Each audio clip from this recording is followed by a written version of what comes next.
see you. Hi, nice to see you. You need help adjusting the microphone? I may. All right. Yes, please. You're right. How's that? That's good. Can you hear me? Yeah?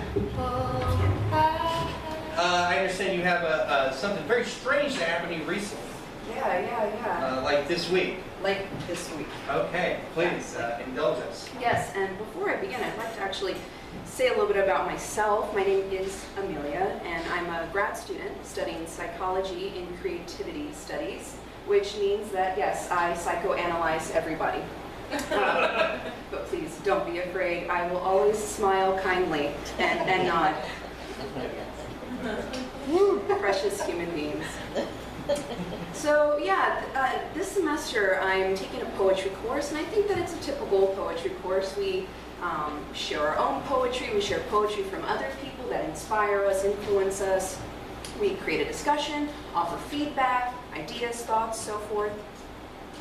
And this week, a classmate of mine shared something that was so profound and resonated so strongly with me that it led to a very interesting experience.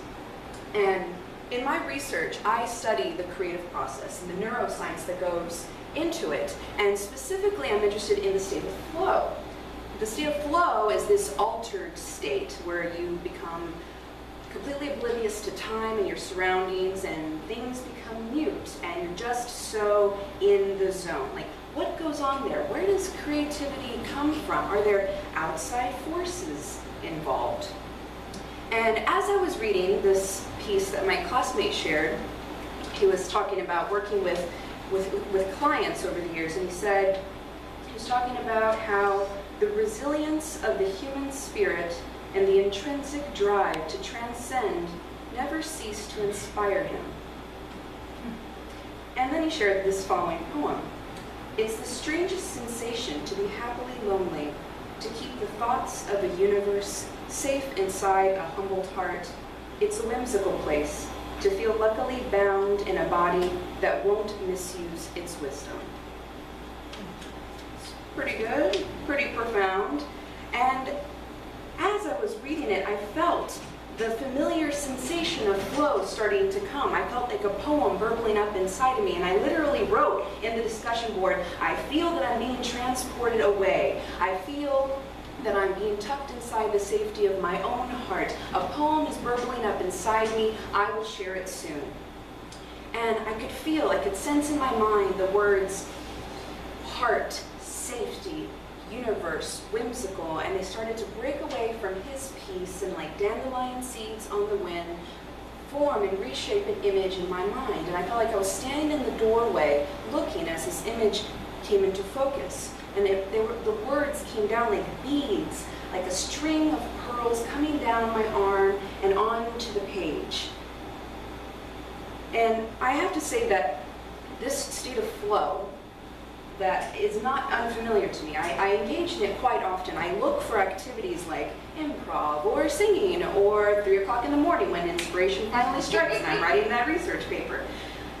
Especially, this is the writer's state of flow, and other states of flow might be when you watch a performance and a dancer does something completely out of this world, or you watch an athlete break a world record, or we are the ones creating our creation. And so what made this experience different was, as I was writing, in the back of my mind, this voice, a thought, a message, a whispering, kind of like a computer program whirring in the background silently. I heard it say, this could be as good as Maya Angelou. That was it. Barely there. I continued writing, and as the poem finished itself, as the last line came out on the page, I caught myself smiling. And another thought, Maya would be proud of this. And that was it. Barely thoughts, like light leaves falling. And it's important for me to say that I have never tried to imitate Maya's writing. I only know her most popular poems like Phenomenal Woman or When Great Trees Fall, but that's about it. It wasn't until I literally completely forgot about these two thoughts until I shared my poem with my group, with my class, and my classmate who I was inspired by, he wrote back to me and he said, "This piece could have easily been mistaken for a Maya Angelou."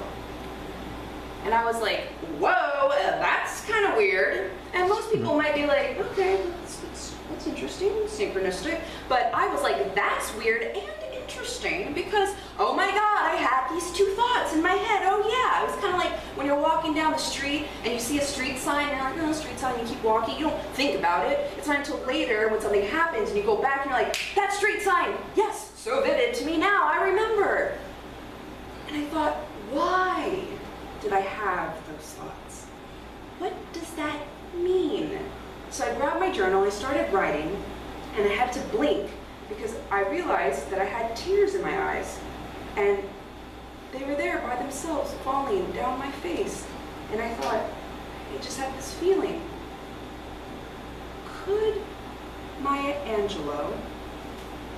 Was Maya Angelou, was she helping me write this poem? No, maybe she was. And if she was, I am honored. Because really, how far-fetched is it to think that Maya Angelou could have helped me write a small poem? Because back in the day, the Greeks, they believed in daemons or creative geniuses, these little fairy creatures that hung out in the corners in your creative space, just waiting until inspiration struck so they could engage with you like the avatar state and help you, guide you in your creative act. And it might be just kind of cool to ponder that the greats of the past are nearby, not so far away after all, hanging out, ready and willing to help in our creative process. Thank you. Thank you, Amelia.